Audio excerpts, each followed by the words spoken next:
Okay then. Okay. Okay. 1 second. Hi, my name is Father Mike Schmitz, and this is Ascension Presents. So back in seminary, there was a guy on my floor, and he was the year behind me, and he was a non-procrastinator. He was the opposite of procrastinating. He would be the kind of guy who would get the syllabus for the whole semester, and he would get the syllabus and start working on it. He would start working on the projects, he'd start doing the reading, he would start, like the final paper at the end of the semester, he would have started writing it before the end of the first week of classes. In fact, a lot of times he would have all the papers written within the first 3 to 4 weeks of the semester, which just boggles my mind for many reasons. That's just not how I think. Like, I think, like, let me have that sit in the pot for a little bit. Let's have some like crock pot writing, crock pot creativity. Let's simmer a little bit. He was like, no, we're gonna do it. But the second thing is kind of interesting. That seems to imply that there was nothing he could learn throughout the course of the rest of that semester that would affect the outcome of those papers.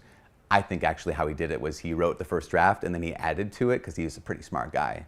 But he didn't procrastinate, and that bothered me because I tend to procrastinate. And my guess is if you're watching a YouTube video, you tend to procrastinate as well, because that's why YouTube exists, for procrastinators, just like you and me. So what do we do?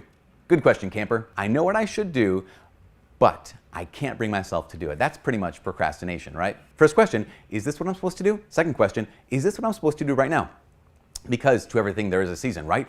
You can get the assignment and say, okay, at the end of the semester, write a 15-page paper on blank.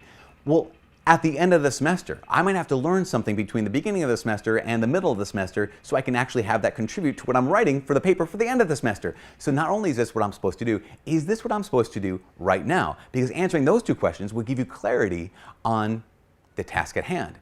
I think a lot of us, we think we're procrastinators, but that only is because we have a sense of guilt, like, I know I should be doing something, but we haven't asked the question, wait, really? Are you really supposed to be doing this? And are you really supposed to be doing it right now? Now, once you answer the question, yep, it is actually something I'm supposed to be doing, and I'm supposed to be doing it right now. Okay, well then we can do this thing called strategic procrastination. And strategic procrastination is basically, I know I'm supposed to be doing this. I'm supposed to, for me, how about this? I need to be writing a homily right now. Okay, but whoa, those dirty dishes in the sink, they need some cleaning. They're not gonna clean themselves, so I'm gonna do that instead. Like, whoa, okay, wait. I found a task that needs to be done. Dishes need to be washed, but they don't need to be washed right now. The homily actually has to be done by Sunday morning, or else, you know, I guess, or else what, I guess? People would just be bored. Or actually, they won't be bored, there'd be a shorter homily, and then, actually, why do I put so much time into that? Never mind, bad example. No, there are benefits to procrastination. Like there are some things, in fact, there's a TED talk about like the benefits of procrastination. There are some people who are like reactors, like when they're supposed to do something, they just act on it right away. And they don't give themselves sufficient time to process. They don't give themselves sufficient time to like let it actually be a little crock pot creativity and give themselves time to stew and to think and to kind of process some things. The best way I think when you have to do a task is if you can do it in the first 2 minutes, fine, awesome, fantastic. I don't need a lot of creativity to call up the plumber and say, hey, Mr. Plumber or Miss Plumber, can you come over to my house because there's a leak somewhere? Like, if I can do that right away, do it right away. But there's some kind of things that just take a little bit more time. And so some procrastination can help that. Some procrastination can help their creativity. Now, when it comes to strategic procrastination, there is actually a deeper spiritual danger. It's not just one of those things that's kind of relatively inconvenient. The deeper spiritual danger is a thing called sloth or sloth, or what the ancients would maybe refer to as acedia. Now, we sometimes think of sloth or sloth. I like to say sloth because that's how I heard it first, but we think of sloth as laziness. Sloth is not a laziness. Sloth could look like activism. So sloth, you know, some of the busiest people, some of the most active people, some of the most people who are doing the most stuff, they're actually the most slothful. Here's what I mean. What sloth is not doing what I'm supposed to be doing right now. Now, that doesn't mean I'm just laying there not doing anything. I could be doing 1,000 different things, except for the one thing that I'm supposed to be doing right now. And the deeper thing that procrastination reveals is it can possibly reveal a certain tendency towards sloth or acedia. Procrastination isn't always what we think. For example, when I'm trying to solve a problem, when trying to address an issue, it might be a good thing to step back from the issue and to think about it. It might be a good idea to have this problem I'm trying to work out, and I'm trying to deal with this relation with people, or managing. Meet your manager somewhere, or you can say the word manager, like I can't apparently. You're trying to manage some people, but you're just too close to it right now. You need to set it off to the side. Maybe you're trying to raise your kids, and you're like, okay, I'm in the midst of this whole thing, and we have to deal with this, but I need to calm down right now, or I need to process it now, or I need to just put it off to the side right now so I can come back to it.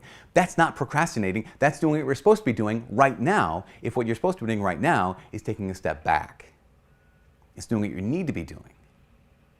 The greater spiritual danger is this thing, sloth, which I'm doing everything but the one thing I'm supposed to be doing right now.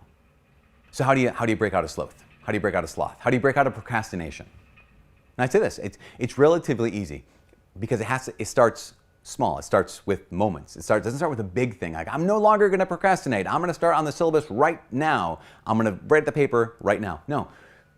The simpler question is, what am I supposed to be doing?